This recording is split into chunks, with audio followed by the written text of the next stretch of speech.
एक रात फिर मुझे वही दौरा पड़ा और मेरे हाथ पांव ईंट गए, दिमाग बोझल हो गया और सीने में जलन होने लगी और आंखें उबलने लगी।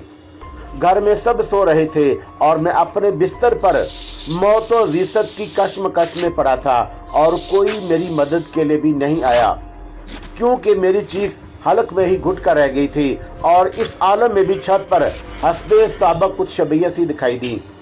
कुछ साए गुड़मुड़ होते हुए नजर आए और मैंने खौफ और दहशत से आंखें बंद कर ली। उसके बाद जो कुछ मैंने देखा और उससे मेरे जिस्म पर लर्जा तारी हो गया। हम अपनी अपनी जगह सब्ज़े के मखमली फर्श पर दराज आसमान को तकते रहे। 3/4 चांद हमारे ऊपर अपनी चांदनी निछावर कर रहा था। वो टिकटिकी बांधे चांद को देख रही थी। बहुत देर गुजर गई तो उसने अपने मखसूस अंदाज में मुझे आवाज़ दी, मोहन।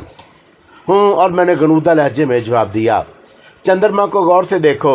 इसकी मुतरन्नम आवाज़ दोबारा मेरे कानों में रस घोल गई। किस चांद की बात कर रही हो? मैंने उसके सरापे पर नज़र डाली।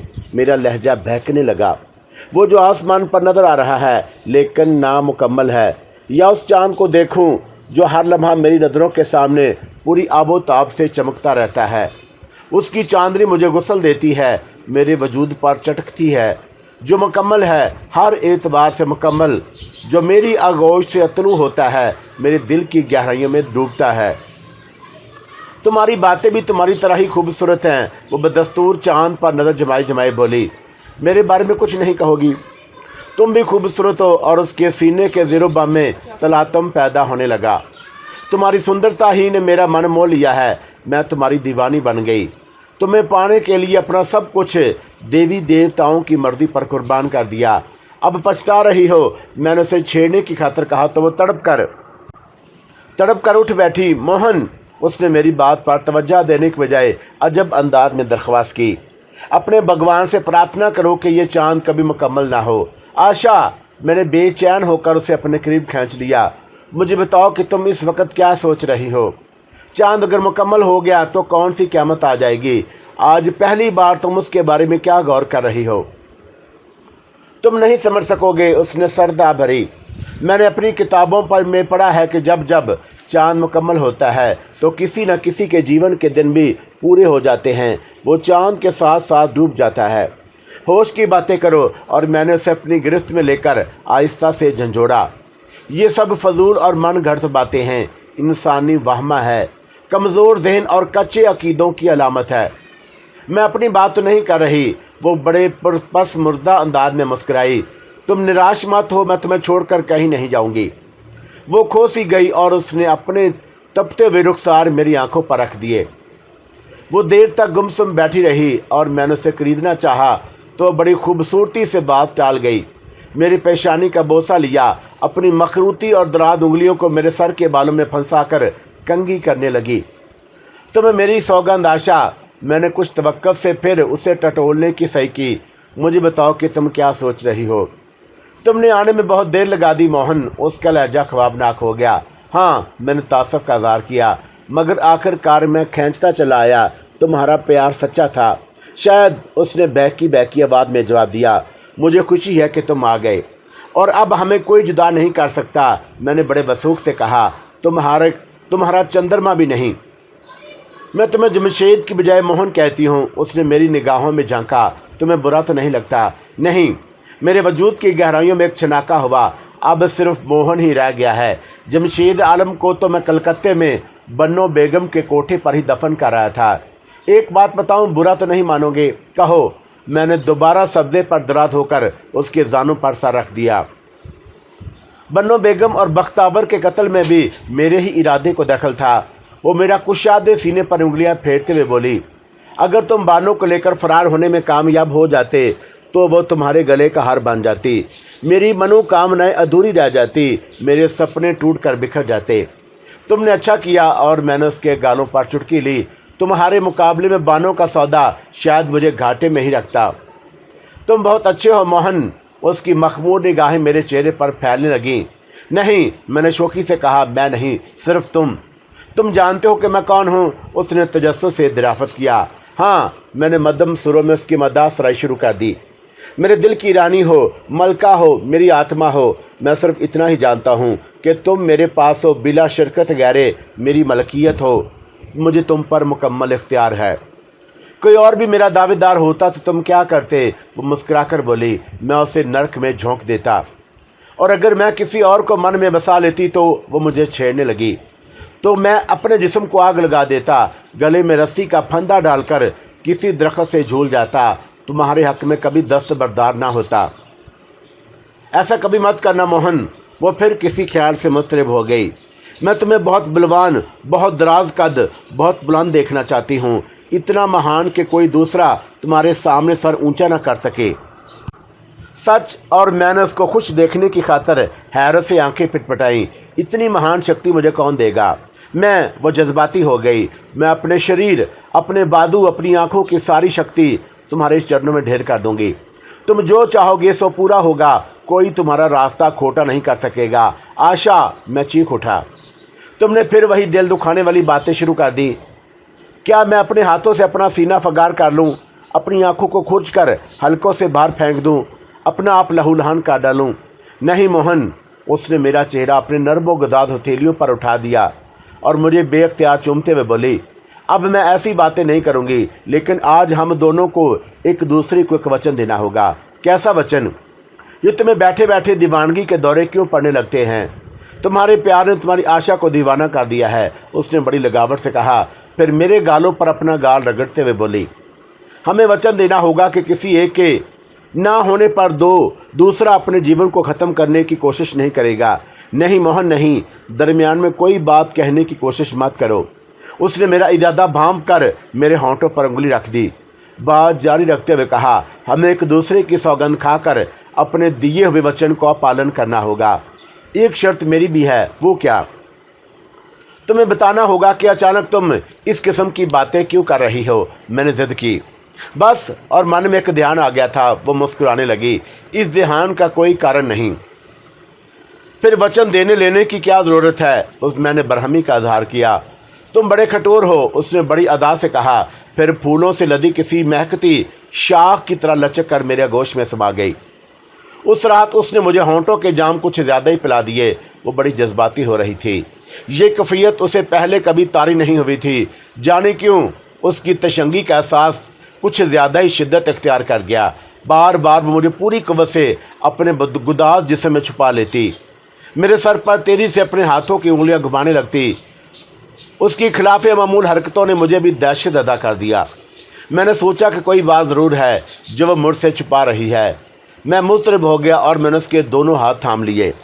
आशा। और मैंने उसकी आंखों में झांका, जहां एक अलाव रोशन मेरे दिल की धड़कनों को डामाडोल होने लगी। मुझे बताओ कि तुम क्या महसूस कर रही हो? तुम्हारी तबीयत ठीक नहीं है। उसने मेरी बात का कोई जवाब नहीं दिया। उसकी निगाहों में भड़कते शोले और बुलंद होने लगे। वो पल के झपकाए बिना मेरी आंखों में झांकती रही और उसके पूरे जिस्म में तनाव की कैफियतें पैदा हो रही थीं। उसके चेहरे पर संजीदगी के साए फैल कर गहरे होने लगे। फिर उसने जैसे किसी बुत की शक्ल इख्तियार कर ली और साख्त व जामद हो गई। उसके सीने ने शायद धड़कना बंद कर दिया। रगों में दौड़ने फिरने खून मंजमद हो गया। वो कोई बेजान मुजस्समा बन गई। सिर्फ उसकी आंखों में शोले भड़क रहे थे। मेरा दिल फटने लगा। आशा, मैंने उसे ज़ोर से आवाज़ दी और मैं उसे हाथ से छोड़ने की हिम्मत नहीं की। एक अनजाना सा ख्वाब मेरे तन बदन में सरायत कर गया। एक लम्हा पहले वो मुझे अपने शबाब की लज्जतों से सरशार कर रही थी, वहशतों का मुजाहरा कर रही थी, जुनून की हालत से दो चार थी। मुझे अपने अंदर समो लेने की खातिर माहियो बेआब की माना तड़प रही थी, मचल रही थी। उसकी सांसों की तपश मेरे जज्बात को सुलगा रही थी और अब वो यक लक ठठर कर रह गई थी। मैंने उसे कई आवाज़ें दी, उसने कोई जवाब नहीं दिया और मैंने उसे पकड़ कर झंझोड़ने की ठानी, लेकिन अपनी जगह से जुम्बश न कर सका। मावराई कुव्वतों ने शायद मेरी जिस्मानी कुव्वतों को भी मुअत्तल कर दिया था। मैं उसे देख सकता था, छू नहीं सकता था। मैंने उठने की कोशिश की, लेकिन अपनी जगह से हिलने में कामयाब न हो सका। खौफ की लहर मेरे अंदर वसवसों को जन्म देने लगी। मेरा दिल डूबने लगा।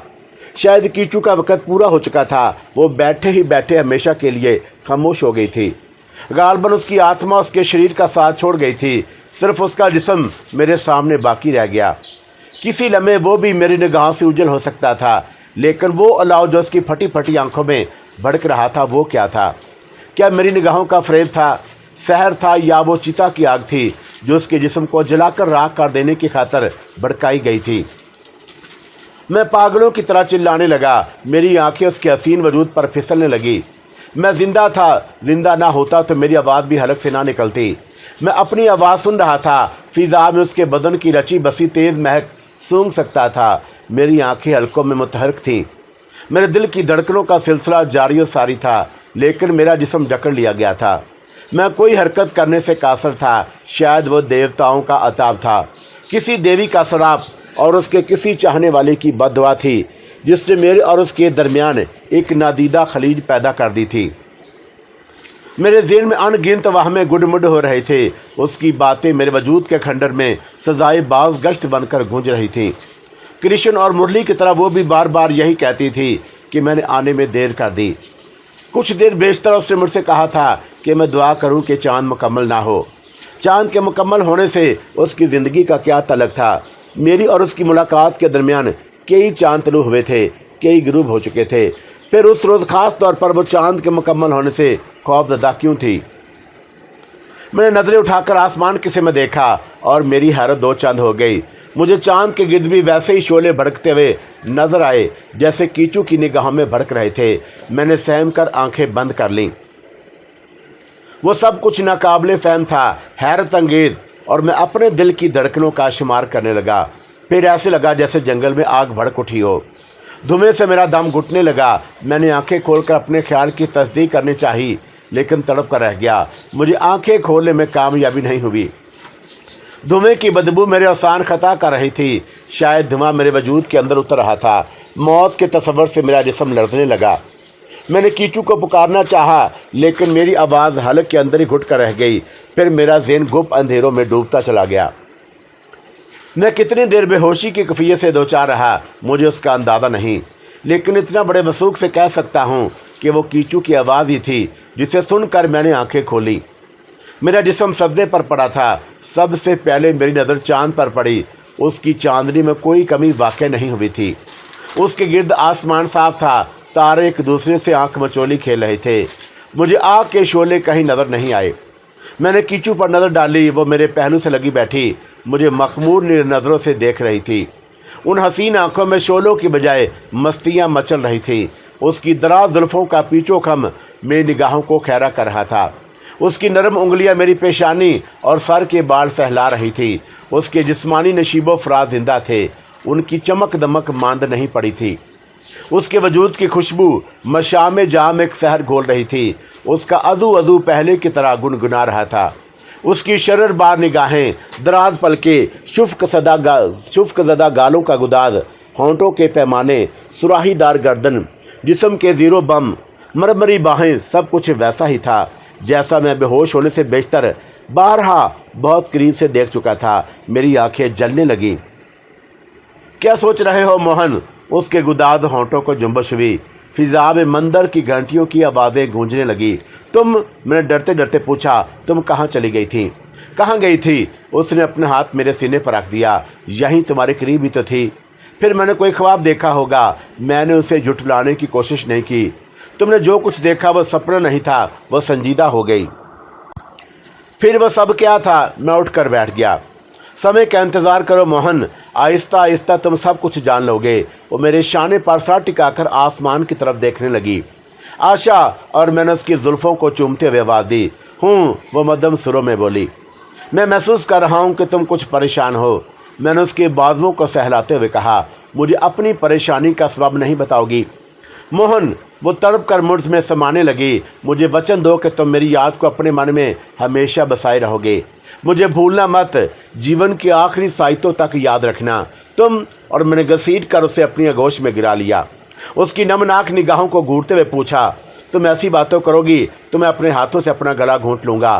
किसी पहाड़ पर चढ़कर खुद को आगे कुछ वक़्त मत कहना मोहन। उसने अपनी तपती हथेली मेरे होंठों पर रख दी। तुम्हें मेरी सौगंध, सच बताओ तुम क्या सोच रही हो? तुम्हारे सिवा अब मेरे पास सोचने को और क्या है? उसकी निगाहों का सहर मेरे वजूद को गरमाने लगा। मैंने तुम्हें बड़ी कठिन तपस्याओं के बाद हासिल किया है, तुम्हें खोना नहीं चाहती। मैं भी तुम्हारे बिना ज़िंदगी का तसव्वुर नहीं कर सकता। मैंने उसे अपने सीने में छुपा लिया। मैं उसकी बेचैनी, उसके अज़राब को महसूस कर रहा था। उसके सीने में उठने वाला तलातम बिला सबब नहीं था, कोई ना कोई वजह ज़रूर थी। जब वह बैठे बैठे गुमसुम हो जाती, खो जाती और मैं उसे तलाश करने की कोशिश करता, तो वह अपनी भोली भाली मासूम अदाओं से लुभा कर बड़ी खूबसूरती से मौजू बदल देती। दिन गुजरते गए। चाँद के बढ़ने के साथ साथ उसके अतराब, उसकी वहशतें भी बढ़ती चली गई। वो बैठे बैठे मचल जाती। मेरे हाथ, मेरे बाजू, मेरी गर्दन, मेरी पेशानी अपने होंठों से जलाने लगती। तमाम रात मेरी आगोश में तड़पती रहती। सारा दिन मेरे हाथों में हाथ डाले दरख्तों के दरमियान भटकती फिरती। कभी बेइख्तियार खुल कर कह के बखेरने लगती। कभी उसकी निगाह में नमी उभरती तो वो जल्दी से अपना मुंह दूसरी तरफ कर लेती। उसे किसी कल चैन नहीं आता था और मैं उसकी दिलजोई की खातर मुस्कुराता रहता, उसे छेड़ता, गुदगुदाता रहता, लेकिन मेरे अंदर भी टूट फूट जारी थी। मैं उसकी बेचैनी देख देख कर अंदर ही अंदर कटता रहता और मैं भी अगर अपने अज़राब का इज़हार करता तो शायद वह बिखर जाती, रेज़ा रेज़ा हो जाती। मैं उसे कुछ देखना चाहता था, इसलिए ज़बरदस्ती अपने होंठों पर तबस्सुम सजाए रखता। वो चाँद की 14वीं तारीख थी। आसमान पर पूरा चाँद जलवागर था। वो झील के किनारे मेरे करीब बैठी अपनी नाजुक उंगलियों से मेरे बालों के लच्छे बना रही थी। और उस रात उसने मुझसे बहुत सारी बातें की, तजस्सुस अंगेज़ और हैरान कुन बातें। मैं उसकी बातें सुनता रहा। उसकी बातें बड़ी पुरअसरार थीं। ना जाने वो किस दुनिया की बातें कर रही थी और मैंने उन बातों की तरवीद या तस्दीक की ज़रूरत नहीं समझी। वो मेरे पास थी और मेरे लिए यही सच बहुत काफ़ी था। तुम्हें शायद मेरी बातों पर विश्वास नहीं आ रहा। अचानक उसने मुस्कुराकर कहा। शायद उसने मेरे दिल का भेद पढ़ लिया था। जीवन में बहुत सारी बातें ऐसी होती हैं जिन पर मनुष्य को यकीन नहीं आता। ये धरती भी एक गोरख धंधा है। कुछ चीज़ें हम खुली आंखों से देखते हैं लेकिन उन्हें समझ नहीं पाते। कुछ चीज़ें नज़रों से उजल रहती हैं लेकिन मान लेते हैं। मेरी मिसाल तुम्हारे सामने है। तुमने मेरे कई रंग, बहुत सारे रूप देखे हैं। ना देखते तो तुम्हें किसी के कहने पर विश्वास ना आता। आम मनुष्य और देवी देवताओं की शक्ति में ज़मीन और आसमान का फ़र्क होता है। धर्म की तरह उसके भेदभाव भी जुदा जुदा होते हैं। आज मेरी बातें तुम्हें अजीब व गरीब लग रही हैं, लेकिन कल तुम्हें मेरे कहे पर विश्वास आ जाएगा। मैंने कल के बारे में सोचना छोड़ दिया है। तुम भी अपने मन को बेअक्ल ना करो और मैंने दरमियानी रास्ता अख्तियार किया। मोहन, उसने मुझे बड़ी वालहाना नज़रों से देखा। उनमें हसरतें मचल रही थी, अरमान तड़प रहे थे, आरज़ुएं लहूलुहान हो रही थी। मैंने कुछ कहना चाहा, उसने मौका नहीं दिया और दोनों हाथ से मेरा चेहरा पकड़कर अपने सीने में छुपा लिया। उसका लहजा कपकपाने लगा। मुझे भूल मत जाना, जिंदा रहने की कोशिश करना। वो मुझसे इल्तिजा करती रही। तुम जिंदा रहे तो मेरी आत्मा और तुम्हारी धरती का एक संबंध बाकी रहेगा। मैं भगवान से विनती करूंगी कि वह मुझे एक जीवन और दान करे। मैं उससे दूसरे जीवन में भी केवल तुम्हारी रहूंगी। तुम मेरा इंतज़ार करना। आशा और मैं उसके जुमलों का ज़हर बर्दाश्त न कर सका। चीख उठा और उसके सोगवार लहजे की चुभन मेरे वजूद को ज़ख्मी कर रही थी। मैं तड़प कर बोला, तुम मुझे छोड़कर कहीं नहीं जाओगी। मैं तुम्हें अपने बाजुओं में छुपा लूँगा। हम हमेशा साथ जिएंगे, साथ मरेंगे। मुझे वचन दो कि तुम दोबारा कभी कहीं जाने का ख्याल मन में नहीं लाओगी। मैंने उसके सीने से सर हटाकर उसे अपने बाजुओं के हिसार में ले लिया। ठीक है, अब ऐसी बातें कभी नहीं करूँगी, उसने एक सर्द आ भरकर कहा। फिर पुरसकून हो गई। मैंने प्यार की बातें छेड़ दी। वो हमेशा की तरह मेरा साथ देने लगी। वो मुस्कुराई तो उसके साथ साथ फिजा भी झूम उठी। चाँद की किरणों में और ठंडक पैदा हो गई। सितारे भी आपस में सरगोशियाँ करने लगे। जैसे एक मैं ही नहीं, हर शय उसकी खुशी और गम से वाबस्ता थी। शायद वो मेरा वहम था, गुमान था। अगर ऐसा भी था तो कुछ गलत नहीं था। महबूब की खातर तो शायर पूरा दीवान स्याह कर डालते हैं।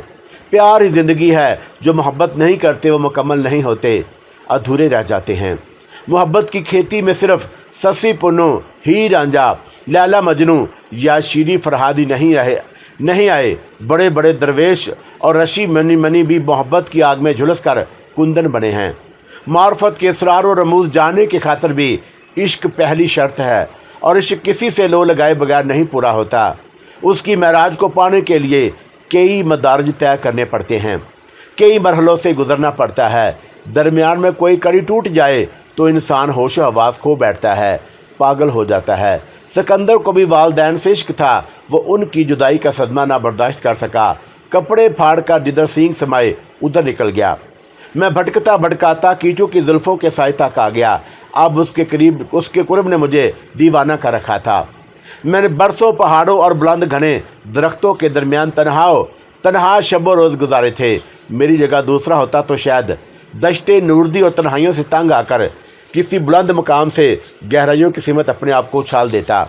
किस्सा पाक हो जाता, कहानी ख़त्म हो जाती, सारी लंत रानियाँ धरी की धरी रह जाती। कोई रोने पीटने वाला ना होता, बकौले गालब ना कोई जनाजा, ना कहीं मज़ार होता। तन्हाई का जहर पीते पीते कीचू सामने आई तो मैंने उसके मुकद्दर को अपना मुकद्दर समझ लिया और मैंने पहले कभी उसकी तमन्ना नहीं की थी। पिंडत अशोरी लाल की तरह करछा घुमा घुमा कर नाचने की हमाकत नहीं की थी। साधु देवराज की तरह बगैर देखे उसकी दीवानगी में मुब्तला नहीं हुआ। कृष्णा भी शायद अहमक नहीं था जो 80 साल की उम्र तक उसी गार में बैठा उसके नाम की माला जपता रहा। मुरली ने उसके करीब रहकर भी उसकी झलक नहीं देखी थी। जो मंजिल तक पहुंचने की सकत नहीं रखते वो दयारे हबीब से पलट कर आने वालों का हाथ चूम लेते हैं, उन्हें गले लगाकर अपने कल्ब को तस्कीन दे लेते हैं। यह इश्क के अजहार का एक अंदाज है। महबूब से अकीदत का अजहार। मुरली ने भी उसकी अकीदत के अजहार की खातर मुझे देख कर ही अपनी ज़िंदगी निछावर कर दी थी। वो अपने तई अमर हो गया था। इश्क हकीकी और इश्क मजादी में भी ज़मीन व आसमान का फ़र्क होता है। एक महबूब को देखे बिना इंसान को फना हो जाने के आदाब सिखाता है। उसे किसी और की परवाह नहीं होती। महबूब की तड़प कभी कम नहीं होती। जज्बों की कफीतों में डूबकर वो फना हो जाता है, हर शय से बेनियाज हो जाता है। अपने आप से भी यही दीवानगी उसे अरफान की आखिरी मंजिल तक पहुंचा देती है। उसकी तड़प में ऐसी लज्जत होती है जो इंसान को सच्चा सुकून अता करती है। यही अता उसकी बका की दलील होती है। उस इश्क की राह में किसी लालच, किसी गर्ज को दखल नहीं। हम सफ़र बढ़ते जाएं तो तड़प का इश्तियाक जुनून की सरहदों को छूने लगता है। कल्बो नज़र में किसी से हसद व जलन का एहसास नहीं पैदा होता। दिल की वसतों में और कुशादगी पैदा हो जाती है। इसलिए कि सबका महबूब एक होता है, सबकी मंजिल एक होती है, सबका मकसद एक होता है। सब एक ही महबूब की हम्दो सना में गर्दन गर्दन डूब जाने की धुन में मस्त रहते हैं। यही सदाकत है। दूसरा इश्क मजाजी होता है, जहाँ रकीब का तस्वर आशिक के दिल को करार नहीं लेने देता। मैदान कारदार में वह अपने सिवा किसी और का तस्वर भी बर्दाश्त नहीं करता। हवस की आग में जलाता रहता है, विसल की ख्वाहिश तड़पाती रहती है। इश्क में कामयाबी का असूल मतमा नज़र होता है, नाकामी का शायबा उसे पागल कर देता है। वो कत्ल गारत से भी दरेग नहीं करता। बेशतर एक ही सांचे में ढले होते हैं। कुछ मुरली जैसे भी होते हैं जो महबूब की खुशी की खातर रकीब के लिए भी रास्ता साफ कर देते हैं। ऐसी मिसाल खान ही मिलती है, लाखों में एक। मुरली ने मेरे कदमों में जान दे दी और वो अमर हो गया। अब मैदान में सिर्फ मैं और वो बाकी रह गई। वक़्त का एहसास उसके कुर्ब ने मिटा दिया। शब रोज़ उसकी जुल्फ़ों की घनेरी छाँव तले गुजरते रहे। मैंने पीछे पलट कर देखने की कोशिश नहीं की। पीछे अब रह भी क्या गया था। जहाँ से मैं गुजर कर आया था वहाँ अब शायद धूल ही धूल बाकी रह गई हो। शरादे बिखर चुके होंगे, उम्मीदें सिसक कर दम तोड़ चुकी होंगी। मैं यादों के उस कब्रिस्तान में वापस नहीं जाना चाहता था और मैंने कीचू को ज़िंदगी का आखिरी संगे मील समझ लिया। कीचू जिसे मैंने आशा का नाम दिया, वही आशा जब मुझे निराश कर देने की बातें करती तो मैं तड़प उठता। वो हंसी तो मेरे दिल बाग बाग हो जाता। वो उदासी की बातें करती तो मेरी सांसें डूबने लगती। मेरी खुशियाँ, मेरा गम उसकी ज़ात से मशरूत हो गए थे। रात भीगने लगी तो मैंने हस्बे मामूल अपना सर उसके जानवों पर रख दिया। वो हस्बे दस्तूर अपनी ज़ुल्फ़ें मेरे चेहरे पर बखेर कर मदम सुरों में गुनगुनाने लगी। हर रात वो इसी अंदाज में मुझे नींद की वादियों की सैर कराती। मैं सो जाता तो वो भी मेरे करीब मेरे कुशादा सीने पर सर रख कर लेट जाती। सुबह होती तो मैं उसके जिस्म को सब्दे पर बिखरा देता। उसकी मरमरी बाहों पर आहिस्ता आहिस्ता हाथ फेंक कर उसे बेदार करता। वो आंखें मलती उठ बैठती। ज़िंदगी का एक नया दिन शुरू हो जाता। उस रात भी उसने मुझे लोरियां देकर सुलाया था, लेकिन जब मेरी आंख खुली तो वह मेरे पास नहीं थी। मैं हड़बड़ा कर उठ बैठा। मैंने झील के आसपास उसे देखा, करबो जवार में निगाहें दौड़ाईं, वो कहीं दिखाई ना दी तो मैंने पागलों की तरह उसे आवाज़ें देना शुरू कर दी। उसे तलाश करने की खातिर इधर उधर भागने लगा और मेरी वहशती हर लम्हा बढ़ती गई। मैंने उसे दूर दूर तक हर जगह ढूंढा, वो कहीं नजर ना आई। गुज़श्ता रात उसने जो बातें की थी वो मेरे ज़हन में गूंज रही थी। उस पर जुनून तारी हो गया और शायद मुझसे इसीलिए ज़िंदा रहने की बातें कर रही थी कि उसे अपने जाने का यकीन हो गया था। इसलिए वो कहती थी कि मैं चाँद के नामुकम्मल रहने की तलब करूं और गारबरसी की ज़िंदगी की डोर किसी मखसूस चाँद के पूरा होने से बांध दी गई थी। वो समझ गई थी उसके उस डोर के टूटने का वक़्त करीब आ गया है। उसने कहा था कि वो दूसरे जन्म में भी सिर्फ मुझे ही को पाने की तमन्ना करेगी। ये ख्वाब की बातें थीं। उसका अपना अकीदा होगा, लेकिन मैं जानता था कि एक बार मरने के बाद रूह दुनिया से सारे रिश्ते नाते तोड़ लेती है। आवागोन का अकीदा मेरे नज़दीक एक कुफर था। शायद उसने महज मुझे झूठी तसल्ली देने की खातिर बहलाने की कोशिश की थी। जब तक कदमों में जान बाकी रही मैं इधर उधर भाग दौड़ करता रहा और कभी वादियों में उतर कर उसे आवाज़ें देता, कभी पहाड़ की बुलंद चोटियों पर पहुंचकर गला फाड़ फाड़ कर चिल्लाता। मुझे सिर्फ अपनी चीखों पुकार की बाज गश्त सुनाई देती। उसका कोई जवाब ना मिलता और मैं कुछ देर सस्ता कर दोबारा उसकी तलाश में दौड़ने लगा। मेरी वहशतें बढ़ती गईं, दीवानगी जुनून की शक्ल इख्तियार करती गई और कभी एक पहाड़ पर कभी दूसरा पहाड़ पर। मेरे लिए उसके बगैर ज़िंदगी का तस्वर बड़ा मुश्किल था। दिन कब निकलता, कब उजाला फैलता, कब अंधेरा दामन फैलाकर दोबारा उन इजालों को निगल लेते, मुझे किसी बात का होश नहीं था। मेरा पागलपन देखकर चरिंदों परिंद भी शोर मचाने लगते। मैं उनकी ज़बानें नहीं समझता था, क्या जवाब देता। मुझे उनसे कोई सरोकार भी नहीं था और मुझे तो सिर्फ कीचू की तलाश थी जो न जाने कहाँ खो गई थी, गुम हो गई थी। दिन हफ्तों में और हफ्ते महीनों में तब्दील होते रहे। मैंने उसकी तलाश का सफ़र जारी रखा। कभी कभी मेरे ज़हन में ख्याल जगमगाने लगता कि वो किसी भी लम्हे किसी मोड़ पर अचानक किसी दरख्त की आड़ से निकलकर मेरे सामने आ जाएगी।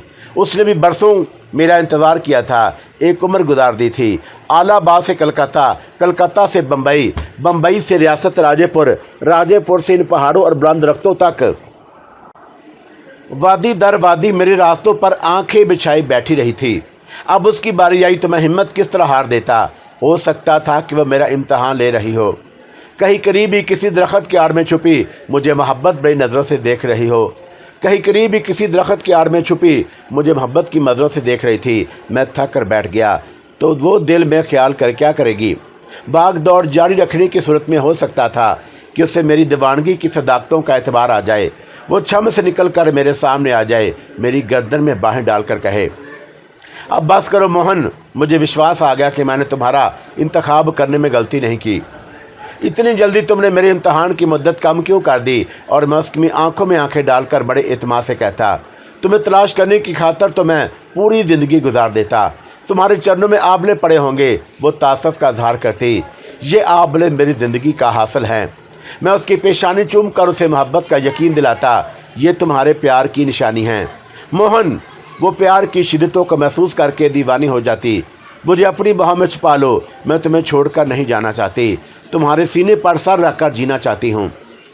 तुम्हें मुझसे कोई नहीं छीन सकता। और मैं उसे अपनी गोश की कुशादगी में भर कर कहता, मैं तुम्हें नहीं जाने दूंगा। लेकिन वह चली गई थी और उसके जाने का वक़्त आ चुका था। उसे उस वक़्त का अदराक पहले से था। जब भी वो बैठे बैठे उदास हो जाती, मुझसे ज़िंदा रहने का वादा लेती, अपना दोबारा जन्म लेने का यकीन दिलाती। मैं संजीदा होता तो मुझे बहलाने की खातिर वो मुस्कुराने लगती। वो मुस्कुराती तो मैं सब कुछ भूलकर उसकी जुल्फ़ों में चेहरा छुपा लेता। वो मेरे वजूद में सिमट कर कसमसाने लगती तो जहन पर जमी बर्फ़ उसके बदन की तपश से पिघलने लगती। मैं हर अंदेशे से बेनियाज हो जाता। गुजरते वक़्त का मरहम मेरे ज़ख्मों पर खरंड जमाने लगा। फिर साइतों के आदाद शुमार का कोई इल्म नहीं था। कितना वक़्त गुजर गया, कितने मौसम बीत गए, कितने चांद पूरे हुए फिर डूब गए और मैंने उन पर कोई तवज्जो नहीं दी। मेरा सर और डोल और के बाल बेतहाशा मेरा सर और दाढ़ी के बाल बेतहाशा बढ़ चुके थे। मैंने अब थमने वाला पानी अपने अक्स में छोड़ दिया था और वक़्त की सुस्त रफ्तार गर्दिश ने मेरे कदमों की तेज़ी भी छीन ली। मैं जल्दी थक हार कर कहीं बैठ जाता। जहाँ रात होती वहीं किसी सब्ज़े पर ढल कर आँखें बंद कर लेता। सूरज तुलू होता तो उठकर फिर जंगलों और पहाड़ों के नशीबो फराज तय करने लगता। एक रात मैं सो रहा था कि किसी के कदमों की आहट सुनकर मेरे दिल की धड़कनें तेज होने लगीं। मेरी रूह गुनगुनाने लगी। मैं समझा था कि शायद वह बिल आकर लौट आई। मेरा जुनून जीत गया और उसकी देवी देवताओं ने हथियार डाल दिए।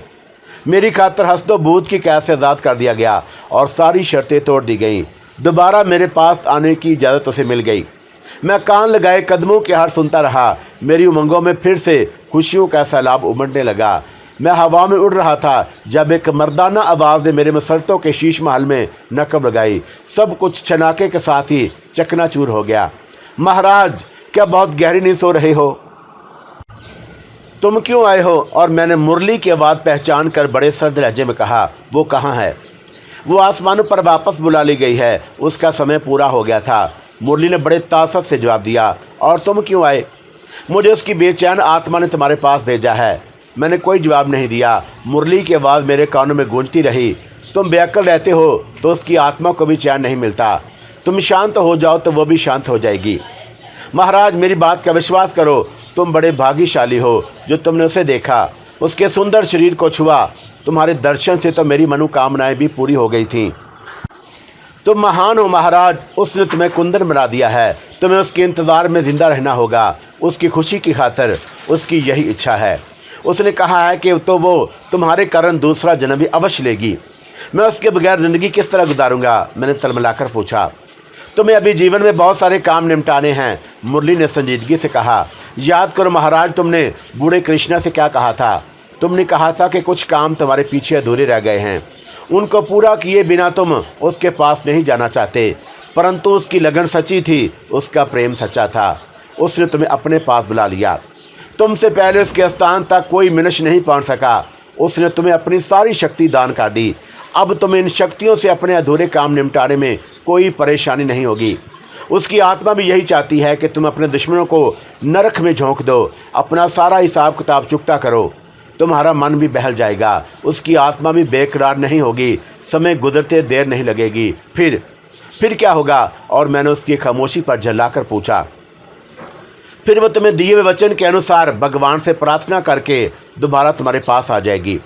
तुम मुझे बहकाने की कोशिश कर रहे हो, मैं तलमलाकर बोला। बूढ़े कृष्ण ने भी कहा था कि जब मैं अपनी आशा से मिलकर वापस लौटूंगा तो मेरे रास्ते पर पलके बिछाए बैठा होगा। लेकिन धीरज से काम लो महाराज, मुरली ने पूरे एतमाद से कहा। उसके सेवक उसकी मर्जी के बगैर कोई कदम नहीं उठाते।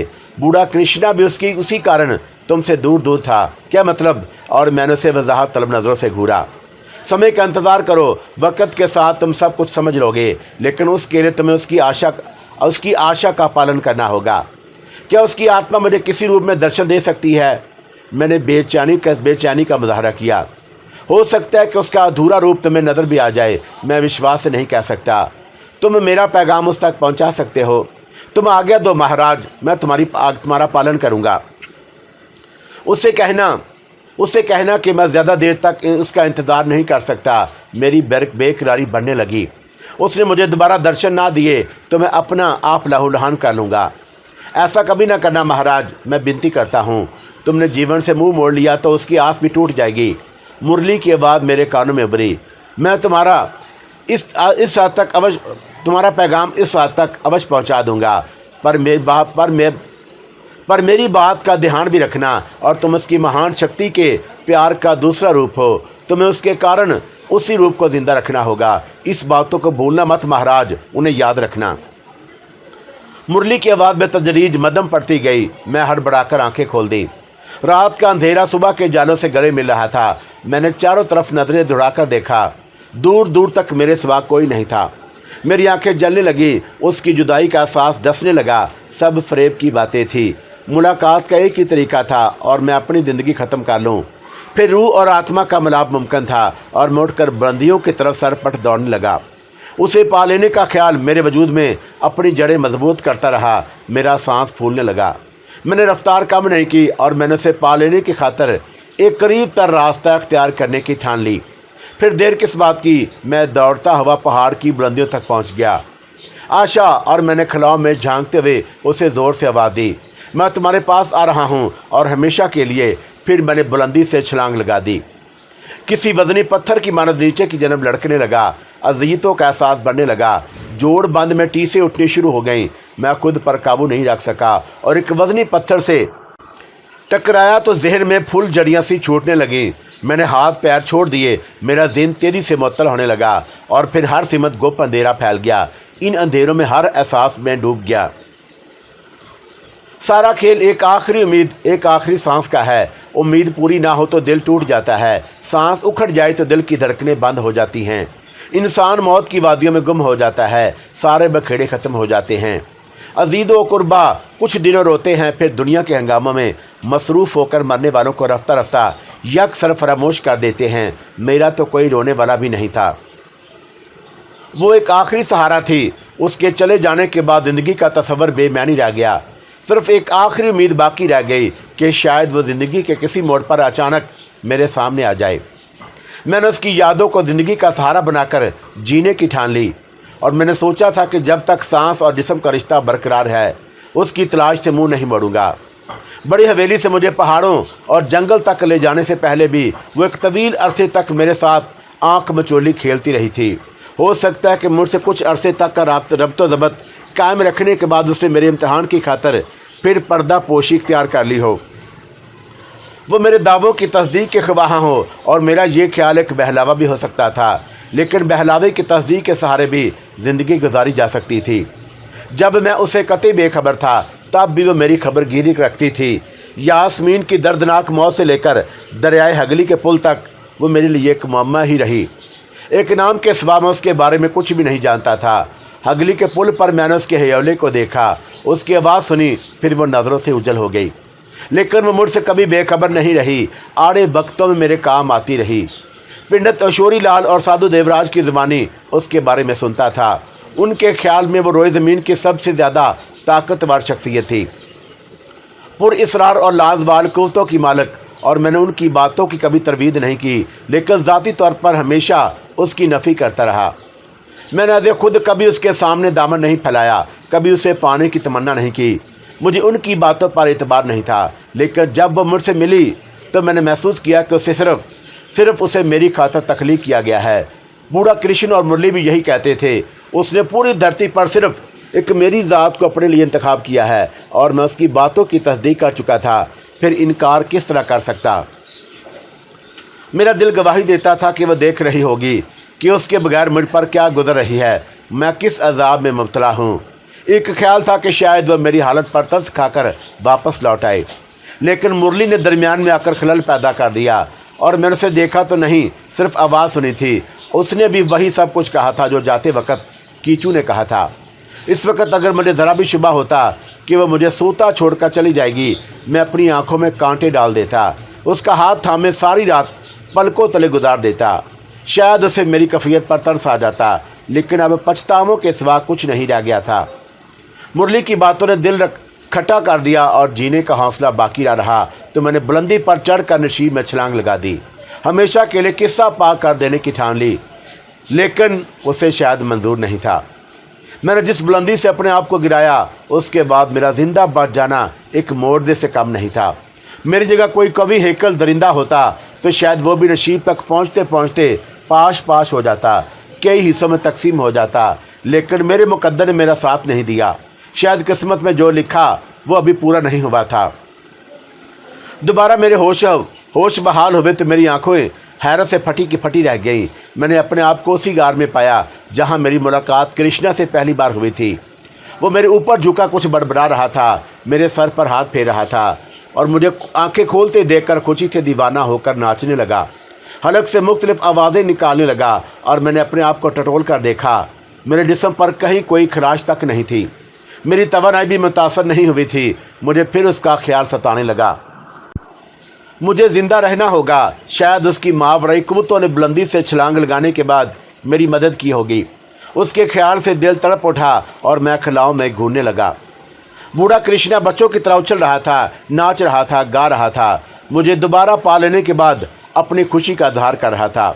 उसकी नज़रें बार बार मेरी जानब उठ रही थी। फिर वह थक कर निढाल हो गया तो हाँफता कामता मेरे करीब आ गया। महाराज, उसके लबो लहजे से मसरतों का इजहार हो रहा था और मैंने कहा था ना कि जब तुम उसके दर्शन करके वापस आओगे तो मैं तुम्हारा इंतज़ार कर रहा हूँगा। और तुम आ गए, मेरी आशा पूरी हो गई। मुझे यहाँ कौन लाया है? और मैंने सर्द लहजे में पूछा। मैं लाया हूँ महाराज। वो बड़े फ़ख्र से छाती पर हाथ मारकर बोला, तुम्हारा सेवक, अब मैं तुम्हारे साथ रहूँगा। वो कहाँ है? मैंने कृष्णा को घूरते हुए सवाल किया। वो तो चली गई महाराज, उसका समय पूरे हो गया था। नहीं, मैंने वहशत का इजहार किया। उसने वापस आने का वचन दिया है, वो ज़रूर वापस आएगी। उसने तुम्हारा मन रखने को ऐसा कहा होगा। अब वो दूसरे जन्म तक वापस नहीं आ सकती, परंतु उसने जो सोचा वो पूरा कर दिया। उसकी लगन सच्ची थी, उसका प्यार उजले पानी की तरह साफ था। उसने क्या सोचा था? मैंने वजाहत चाही। तुम्हें पाने के कारण उसने देवी देवताओं को नाराज़ कर दिया। कृष्ण ने रुक रुक कर कहा। देवताओं के श्राप ने उसे आकाश से उठाकर धरती पर फेंक दिया। वो अपनी धुन की पक्की थी, सजाएं भोगती रही, कठिनाएं झीलती रही, परंतु तुम्हारे ध्यान को मन से नहीं निकाला। फिर क्या हुआ? फिर देवताओं को उस पर दया आ गई। उन्होंने उस पर ऐसी शर्तें लगाई कि उसकी जगह कोई और होता तो तुम्हारा ध्यान दिल से खुर्च कर निकाल देता, मगर वो चट्टान की तरह अपने इरादों पर जमी रही। कृष्ण ने कहा कि हाँ महाराज, तुम्हें पाने की तमन्ना, उसने अपना आप सब कुछ गवा दिया, लेकर वह वापस ज़रूर आएगी। मैंने कृष्ण का गला पकड़ लिया और उसने वचन दिया है कि वह भगवान से दूसरे जन्म की विनती करेगी। अगर उसने कहा है तो वह अवश्य अपने दिए हुए वचन का पालन करेगी। कृष्ण की सांस बिखरने लगी तो मैंने उसका गला छोड़कर एक सिमत धकेल दिया। चारों खाने चित्त गिरा वो, और एक लम्हे तक मुझे अजीब नज़रों से घूरता रहा। फिर उठकर वो मेरे करीब आ गया और मेरे पैर पकड़कर बोला, उसने तुमसे और क्या क्या बातें की थी? वो हाथ बांध कर गड़गड़ाने लगा और मैं उसके दर्शन को तड़पता रहा, मगर मेरी भाग्य में नहीं था। और तुमने उसे पा लिया। तुमने उसे बहुत करीब से देखा होगा, बातें की होंगी। तुम्हारी आंखें, मुझे उसका ख्याली पुतला नजर आता है। मेरे लिए यही बहुत है। और तुमने उसे पा लिया और मैंने तुम्हें पा लिया। अब कोई आशा बाकी नहीं रही। कृष्ण भी मुरली से मुख्तलिफ नहीं था और मैं उन दोनों का रकीब था, लेकिन उनके दिलों में मेरे खिलाफ कोई कीना, कोई बग़ज़ नहीं था। कीचू कृष्णा को नहीं मिली थी और मैं मिल गया। अब उसी के हवाले से वो मेरी परस्तिश पर आमादा था। वो जानती थी कि उसे मालूम था कि तुम उसके लिए कठिन परीक्षा कर रहे हो, और मैंने उसे बताया। सच महाराज, कृष्णा की निगाहों में खुशियों के दीप जगमगाने लगा और मेरी बड़ी भाग्य जो उसकी ज़ुबान पर मेरा नाम आया। तुम मुरली को जानते हो? कौन मुरली? और मैं ये नाम पहली बार तुम्हारी ज़ुबान से सुन रहा हूँ। वो भी तुम्हारी तरह उसका सेवक था। ज़रूर रहा होगा। उसने कहा कि इस धरती पर लाखों सेवक अब भी उसी के दर्शन की जोत मन में जगाए उसके नाम की माला जप रहे होंगे। तुम कह रहे हो कि वो वापस नहीं आएगी? मैंने उठते हुए पूछा। हाँ महाराज, वो मोहतात लहजे में बोला। मैंने पुरखों से यही सुना था कि उस जन्म में वो केवल तुम्हारी बनकर रहेगी। तुम कहते हो कि वो दूसरा जन्म लेगी, तो ठीक होगा। मैं विश्वास से नहीं कह सकता। मैं बड़ी देर तक कृष्णा से उसके बारे में बातें करता रहा। कभी मेरी वहशत बढ़ने लगती तो वो खौफजदा होकर मुझसे दूर हो जाता। मेरी हालत एतदाल पर आती तो फिर पास आकर पैर दबाने लगता।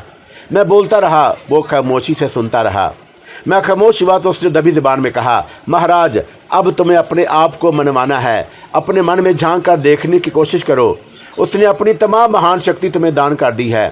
सब कुछ सौंप कर चली गई। तुम अपनी भाग्य पर जितना भी मान करो कम है। अब तुम्हारे मुकाबले पर कोई महापुरुष भी आने की गलती नहीं करेगा। मैं कृष्ण की बात सुनकर चौंका। मुरली की आवाज़ ने भी मुझसे कुछ ऐसी ही बातें की थी। तुम्हारा क्या ख्याल है? और मैंने कृष्ण को खरीदा। मुझे क्या करना चाहिए? जब तक वह अपने वादे के अनुसार दूसरा जन्म नहीं लेती, तुम वो काम निपटा लो जो अपने पीछे छोड़ आए थे। कृष्णा ने जवाब दिया। और तुमने पहले भी यही कहा था कि मुझे तुम्हारा एक एक शुभद याद है। तुमने भी कुछ कहा था, याद करो। और मैंने उसे गौर से देखा। क्या कहा था महाराज? अगर गलती में कोई भूल चूक हो गई हो तो क्षमा कर दो। तुमने कहा था कि तुम्हें वापसी का रास्ता नहीं मालूम। मैंने उसे याद दिलाया। तब और बात थी। उसने पहलू बदल कर कहा, उस समय वो जिंदा थी और उसकी शक्ति ने चारों ओर पर्दे डाल रखे थे, जाल बुन दिए थे। मेरी आंखें भी अंधी हो गई थी, लेकिन अब मैं सब कुछ देख सकता हूँ। उसने मुझे क्या शक्ति दान की है? मैं फिर उलझने लगा। और मैंने उससे किसी ताकत की ख्वाहिश नहीं की थी। उसकी शक्ति के बगैर भी मैं जिंदा था, अपनी बका की जंग लड़ रहा था। किसी महारत पर मैंने पुष्ट दिखाने की कभी कोशिश नहीं की। वो दरमियान में ना आ जाती तो बड़ी हवेली को भी जलाकर राख कर देता। और मैंने कृष्णा का गला थाम कर उसे झीलना शुरू कर दिया। उसे अगर छोड़ जाना ही था तो फिर मुझे बुलाने की क्या ज़रूरत थी? बताओ, तुम जानते होगे कि उसने ऐसा क्यों किया। वो तुम्हें ना बुलाती तो उसका तुम्हारा संजोग कैसे पूरा होता? पिया मिलन की आस दीवानी हो जाती, देवी देवता उसकी हंसी उड़ाते। उसने मन में तुम्हारी मोती बनाकर तुम्हारी आशा की थी। तुम्हें पास बुलाकर तुम्हारे गले में फूलों का हार ना डालती तो लगन की आशा बाकी रह जाती। कृष्ण की आवाज़ मेरी कुव्वत समाज से टकराती रही। उसने तुम्हारे साथ जो समय बिताया है उसके आगे सारे संसार का धन भी हीच है। तुम्हें समय का एहसास नहीं हुआ महाराज। मैं बताता हूँ कि वो 21 चंद्रमाओं के बीच तुम्हारे साथ रही। उसके सेवक तो उसकी एक झलक देखकर जान देने की शर्त लगाए, जाने कब तक राह तक रहे हैं। और मुझे देखो महाराज, मेरा विश्वास करो, जहाँ तुमने लात मारकर अलग किया था वहाँ मैं 20 चंद्रमाओं को उतरते चढ़ते देखता रहा। फिर निराश होकर गार में वापस आ गया। यहाँ चैन नहीं मिला तो तुम्हारी तलाश में जगह जगह भटकता रहा। मेरे मन में ख्याल आया कि शायद तुम सेवक को भूल गए, कहीं और निकल गए। मैं तुम्हें खोजता रहा और फिर मैंने एक दिन तुम्हें देख लिया। सब उसी की कृपा है, उसी की शक्ति ने मुझे तुम्हारा रास्ता दिखाया होगा। कृष्णा ने अपनी बात जारी रखी। तुम्हें तो शायद याद भी ना होगा कि तुम बहुत दूर थे और तुम्हारे शरीर से खून उबल रहा था। मैं वक़्त पर ना पहुंचता तो शायद तुम तमाम जीवन भुगता रहता, पछताता रहता। मेरी बड़ी भाग्य जो तुम्हारी सेवा करने का मौका मिल गया। उसकी आस थी जो तुम बच गए, वरना मेरी आस को कई बार टूटने लगी थी। मरने के बाद उसे क्या मुंह दिखाता। मैं हैरत से कृष्णा का मुंह तकता रहा। उसने मेरी जान बचाकर मुझ पर एहसान किया था। वो मेरी हमदर्दी का मुस्तहिक था और मैं उसे धत्कार रहा था। किस विचार में गुम हो गए महाराज? उसने मुझे सोच में डूबा देकर बेचैनी से पूछा। क्या सेवक से फिर कोई भूल हो गई? कृष्णा और मैंने उसके सवाल को नज़रअंदाज करके दरियाफ़त किया। मेरे बारे में क्या जानते हो?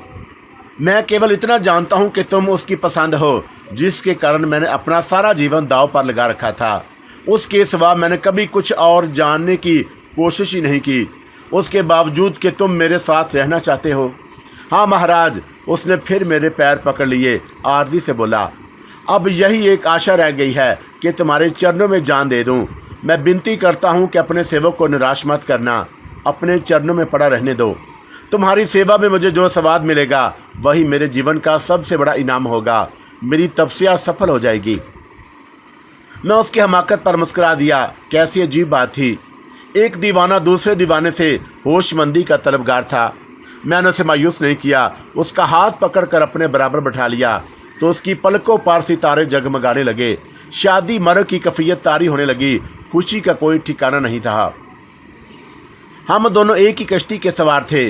कृष्ण की तलब शायद मुझसे ज़्यादा सच्ची और खरी थी और मैंने तो कुछ कीचू को पा लिया था। अगर कृष्णा का बयान गलत नहीं था तो कीचू की रफाकत में मैंने 21 चांद तलू और गुरूब होते देखे थे। वो रोज़े अव्वल से प्यासा था। मैं ना होता तो शायद कीचू के हक़ में उसके मुकदमे के सितारे जाग उठते। पूरा फाल उसके हक़ में निकल आता। मेरी जगह वो कीचू की नाज बरादरियों का हक़ अदा करता, लेकिन उसने सिर्फ तमन्ना की थी। उसके ख्वाब पूरे नहीं हो सके। फिर भी वो कीचू के हवाले से मेरा दम भर रहा था। कीचू से मेरी निस्बत ने उसे मेरा गुलाम बना दिया था। वो मेरे साथ रहने की दरख्वास्त कर रहा था। मैंने उसकी दरख्वास्त कबूल कर ली, अपने आप को उसके हवाले कर दिया। वो मेरी रफ़ाकत का मुस्तहिक भी था। मुझे जैसे तही दस्त आदमी से उसकी कोई गर्द वाबस्ता नहीं थी। उसकी बातों में कोई आलूदगी भी नहीं थी। मैं एक बार उसे अपने तीन गला घोंट कर मार भी चुका था और उसकी जगह कोई और होता तो शायद मेरे ज़ख्मों की देखभाल करने की बजाय कोई वज़नी पत्थर उठाकर मेरे सर पर दे मारता, अपने इंतकाम की आग बुझा लेता। लेकिन उसकी ज़ुबान से कोई हरफ़े शिकायत अदा नहीं हुआ। उसके बरअक्स वो बड़ी सआदतमंदी, बड़ी आर्ज़ी से मेरी खिदमत पर आमादा था। थमे हुए वक़्त का सफ़र फिर जारी हो गया। मैं गार में पड़ा आराम करता रहता और उसके साथ गुजरे हुए लम्हों की हसीन यादों में गुम रहता। कृष्णा मेरी खिदमत और मेरे नाश्ते का एहतमाम करता। मेरे खाने के लिए दूर दूर से फल और ड्राई फ्रूट लाता। रात आती तो वह सरहाने बैठकर मेरा सर दबाने लगता। मैंने कई बार उसे रोकना चाहा, लेकिन उसकी इनकसारी के आगे खामोशी इख्तियार कर ली। कभी जब हमारे दरमियान बातें होती तो वह दबी दबी ज़ुबान में मुझे दुनिया के हंगामों के सिमत वापसी पर उकसाने लगता। मैं हमेशा उसे टाल देता, लेकिन एक दिन माजी की तलख यादों ने मुझे तड़पा दिया। मुझे अपना घर याद आने लगा, जिसके दरो दीवार से ज़िंदगी की हज़ारों यादें वाबस्ता थी। मुझे अपनी बेरुखी याद आई, जिन्होंने मेरे घर के कागजात, मेरी माँ के ज़ेवरात के बाद मुझे धत्कार दिया। मुझे गज़ाला याद आई, हमारे बुज़ुर्गों ने बचपन ही में हमें एक दूसरे से वाबस्ता करने का इरादा किया था, लेकिन मेरे वालिदैन की मौत और मेरे घराने की बर्बादी देखकर चचा की नीयत में फतूर आ गया और मेरे बाद उसी दार से सिकंदर बेइज्जत करके निकाला गया।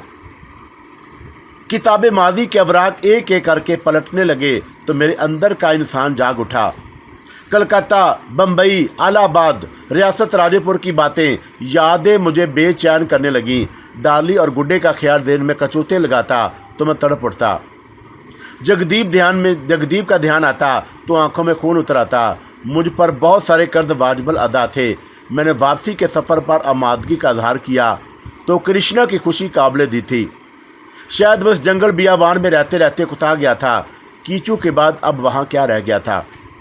कृष्णा के गार में मेरे ऊपर जमूद की जो कफ़ियत तारी हो गई थी वो टूट गई।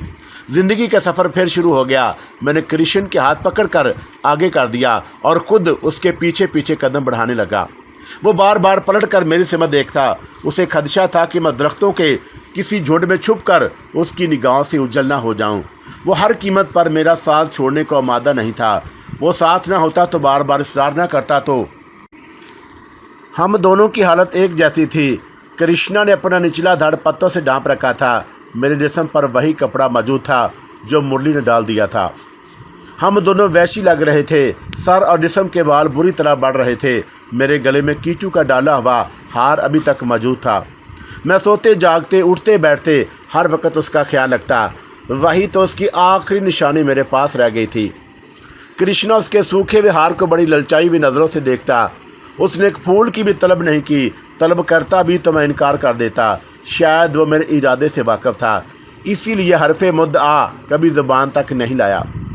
हार के खुश्क फूलों को देखते देखते तस्वर में गुम हो जाता। घुटनों ठोड़ी सीने पर टिकाए अपनी सोचों में गुम रहता। उसकी कफ़ियत देखकर मुझे तमानियत का एहसास होता। अपनी बर्तरी का ख्याल आता। कीचू के साथ गुजारे वे शब रोज़ याद आने लगते। अब उसकी यादें ही मेरी ज़िंदगी का सरमाया थी। कृष्णा उससे भी महरूम था। तस्वर में ना जाने कीचू की क्या क्या शक्लें तराशता होगा। मुझे ये सोचकर हंसी आ जाती। हमारा कोई रास्ता मुकर्रर नहीं था, कोई मंजिल तय नहीं थी। जहाँ कोई पगडंडी नज़र आती उसी पर सफ़र शुरू कर देते। कभी पहाड़ों की बुलंदियाँ तय करते करते थक जाते तो कुछ देर आराम करने की खातिर किसी दरख्त से टेक लगाकर बैठ जाते। मैं यकीन से नहीं कह सकता कि हम कितने रोज़ रास्ते की तलाश में भटकते रहे। शब रोज़ के शुमार की ज़रूरत ही नहीं महसूस हुई। ना हमें कोई जल्दी थी, ना किसी और को हमारा इंतज़ार था। कल क्या होने वाला था उसका भी कोई खबर नहीं थी। एक मोहतात अंदाजे के मुताबिक हम तकरीबन 10 रोज़ तक पहाड़ और दरख्तों के घने जंगलात के नशीबो फराज तय करते रहे। फिर एक पहाड़ की बुलंदी पर पहुंचने के बाद हमें दूर एक बस्ती के आसार नज़र आ गए और मेरे नशीब में उतरने के खातिर कदम बढ़ाए तो कृष्ण ने मेरा हाथ थाम लिया। ऐसे नहीं महाराज, उसने बड़ी अकीदत से कहा, मैं तुम्हें ऐसे होलिये में लोगों के बीच नहीं जाने दूंगा। मैं समझा नहीं, मैंने उसको बगौर देखा। मैंने कृष्णा की बात मान ली। एक दरख्त से टेक लगाकर बैठ गया। कृष्णा लंबे लंबे डग भरता नशीब में उतरने लगा। मैंने उसके दूर जाने के बाद आंखें बंद कर लीं। हवा की खुशगवार झोंकों ने मुझ पर गनूदगी की कफ़ियत तारी कर दी। मैंने आंखें मूंदे बैठा। कीचू के तस्वर से खेलने लगा। उसके साथ गुजारी हुई घड़ियां याद करने लगा। उसकी एक एक अदा मेरी ज़िंदगी का बेशबहा सरमाया थी। पहले उसे शिकवा था कि मैंने आने में बहुत देर कर दी। अब मुझे उससे शिकायत थी कि अगर वो चाहती तो मुझे बहुत पहले अपने पास बुला लेती। उसे किस बात का इंतज़ार था? क्या रुकावट दरपेश थी? क्या मसलत माने थी? कृष्णा कहता था कि वो जब भी आँख का एक इशारा करेगी मैं कच्चे धागे की तरह खींचता उस तक पहुंच जाऊंगा। फिर उसने मुझे अपनी लम्बत से सरफराज करने में देर क्यों की? क्या उसके देवी देवताओं ने हमारी मुलाकात की कोई ख़ास वक़्त मुकर्रर कर रखा था, या वो मेरी दश्ते नूरदी का तमाशा देखना चाहती थी? वो क्या चाहती थी, क्यों चाहती थी? मैं अपने आप से उलझने लगा और फिर मैंने झल्लाकर अपनी कलाई में दांत गाड़ दिए। ये सदा मैंने पूरे होशो हवास में खुद को दी। जिससे मोहब्बत होती है उससे कोई शिकवा, कोई शिकायत नहीं करते। उसकी कुर्बानियाँ मेरे मुकाबले में कहीं ज़्यादा थीं। उसने आँख खोलते ही मुझे पाने की तमन्ना की थी। कुर्रे अर्द पर सिर्फ एक मेरा इंतखाब किया। मुझे पाने की खातिर उसने बहुत कुछ खो दिया। साल हा साल मेरी मुंतज़िर रही, राह देखती रही। साए की मानद मेरे वजूद के साथ साथ चलती रही। वो हुस्न की देवी मेरी मलका थी, मैं उसका गुलाम था। मेरी ज़िंदगी मस्तार थी और उसने जब मुनासिब समझा मुझे अपने पास बुला लिया। ना बुलाती तो मैं क्या कर लेता। उसने मेरी माँ, मेरी बहन और बाप को ख़त्म कर दिया। मेरा भाई पागल हो गया तो मैं घर से बेघर हो गया।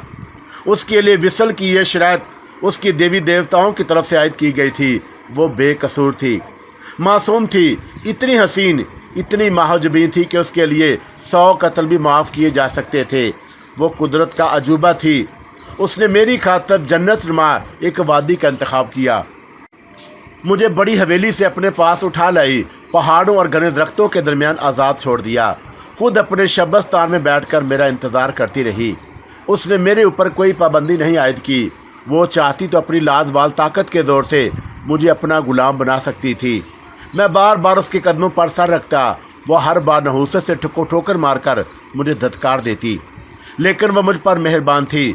उसने मेरे साथ सख्त रवैया अख्तियार नहीं किया, अपने आप को मेरे हवाले कर दिया। मेरी वहशतों के सामने कभी उसने कोई मज़ाहमत नहीं की। मेरी हर अदा उसे पसंद थी, मेरी हर बात उसे मंजूर थी। उसने मेरी राह में फूलों का बिस्तर बिछा दिया, खुद उस पर दराज हो गई। मैं उससे खेलता रहा, छेड़ता रहा, सताता रहा, गुदगुदाता रहा। वो मुस्कुराती रही, शर्माती रही, ले जाती रही, कसमसाती रही। मुझे उसकी एक एक अदा याद आ रही थी। मैं आंखें बंद किए अपने ख्यालों के दोष पर परवाज करता उसके शबस्तान में पहुंच गया। मैंने दूर से देखा, वो झील के किनारे सोगवार सी बैठी किसी ख्याल में गुम थी। उसकी आंखें बुझी बुझी नजर आ रही थी। दराज पलकों पर आंसुओं के कतरे झिलमिला रहे थे। उसका सरापा इस वक्त भी चमक रहा था, लचक रहा था, लेकिन उसमें पहले जैसी ताजगी, शगुफ्तगी, शादाबी नहीं थी। उसके गैसू शानों पर लहरा रहे थे और उसमें ज़िंदगी की कोई रमक बाकी नहीं थी। मैं उसका उसने सोगवार देखकर तरफ उठा, दबे कदमों उसके करीब गया तो वो इस कदर मनहक थी कि उसे मेरी कोई आहट नहीं महसूस हुई। मैंने झील के ठहरे हुए पानी में उसके चेहरे को देखा। उसके गालों के गुदाद पर बेकैफी मुसल्लत थी। उसके होंठ से शुफ़क़ की सुर्खियाँ गैब थी। शायद वो भी मेरी जुदाई के गम में तड़प रही थी। मैंने एक कंकरी उठाकर झील के ठहरे हुए पानी पर उछाल दी। दायरों का जाल तेज़ी से फैला तो वह चौंकी। उसने तेज़ी से पलट कर देखा और मुझे करीब देखकर उसकी दिल की धड़कनें तेज़ हो गईं। वो उसी वक्त उठकर खड़ी हो गई और उसने कुंदन जैसे जिस्म के हिजान अंगेज़ ज़ेरो बाम में ज़िंदगी की लहर दौड़ गई। उसकी गजाली आंखें चमकने लगीं। उसके होंठों की सुर्खी वापस लौट आई। फिज़ा में उसके जिस्म की खुशबू फैलने लगी। वो पलकों की चिलमन अदा किए मुझे देखती रही और शायद उसे मेरे वजूद पर यकीन नहीं आ रहा था। मोहन, उसके होंठ आहिस्ता से खिले। फिज़ा में नकरी घंटियां बजने लगीं। हाँ आशा। और मैंने उसे यकीन दिलाने की कोशिश की, मैं मोहन हूँ, तुम्हारा मोहन। तुम वापस आ गए। उसने हैरत का इज़हार किया। मैं गया कब था? मैंने शिकवा किया। तुम मुझे सोता छोड़कर चली गई और मैं तुम्हें खोजता रहा, आवाज़ें देता रहा, पुकारता रहा, लेकिन तुमने कोई जवाब नहीं दिया। मैं तुम्हारी आवाज़ें सुन रही थी मोहन, लेकिन वो कुछ कहते कहते रुक गई। मैं उसके हुस्न के नज़ारों में महू था कि कृष्णा की आवाज़ मेरे कानों में गूंजी, उठो महाराज, देखो मैं तुम्हारे लिए क्या ले आया। मुझे कृष्णा की मुदाखलत सख्त जहर लगी और मैंने आंखें खोलकर उसे घूरा। महाराज, वो मेरी आंखों में हैरत से झांकने लगा। तुम किस विचारों में गुम थे? तुम मेरे लिए क्या लाए हो? और मैंने जल्दी से उसके हाथों में लड़के हुए थैलों पर नज़र जमा दी। वो शायद मेरी आंखों में कीचू की एक झलक देखने का ख्वाह था और मैंने उसे मौका नहीं दिया। थैले खोलकर उलटने पलटने लगा। वो बस्ती से बहुत सारी ज़रूरत की चीज़ें उठा लाया था। साधु जैसी जर्द रंग की धोती, बड़े बड़े दानों वाली माला, बिल्कुल वैसे ही जैसे मैं अशोरी लाल और साधु देवराज के गले में देख चुका था। कुछ खाने पीने का सामान था, दाढ़ी बनाने का सामान था, तौलिए थे, साबुन, खड़वची और बहुत सारी छोटी छोटी और रोज़मर्रा के इस्तेमाल की अहम चीज़ें थी। मैं उन्हें देखने में मशगूल हो गया। वो मेरे चेहरे पर नज़रें जमाए किसी सोच में गर्क था। मेरा ख्याल था कि वह फिर मुझसे कुछ पूछेगा, लेकिन उसने कुछ नहीं कहा।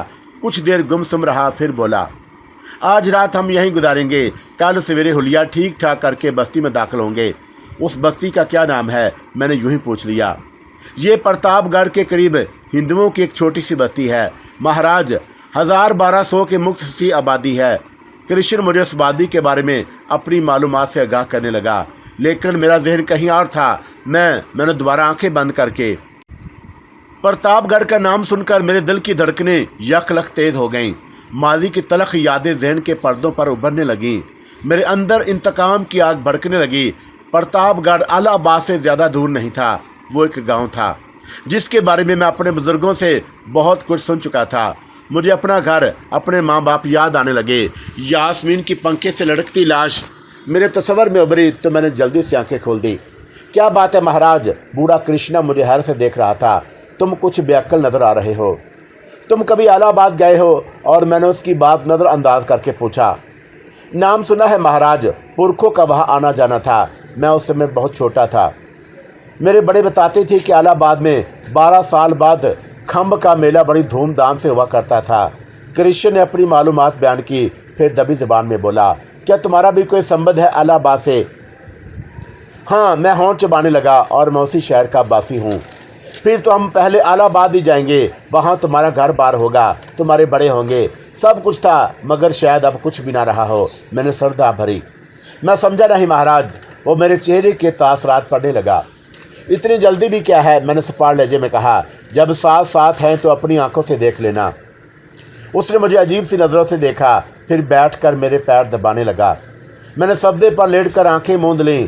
कुछ देर बेशतर मैं कीचू के ख्वाबनाक तस्वर के समुंदर में गोते लगा रहा था।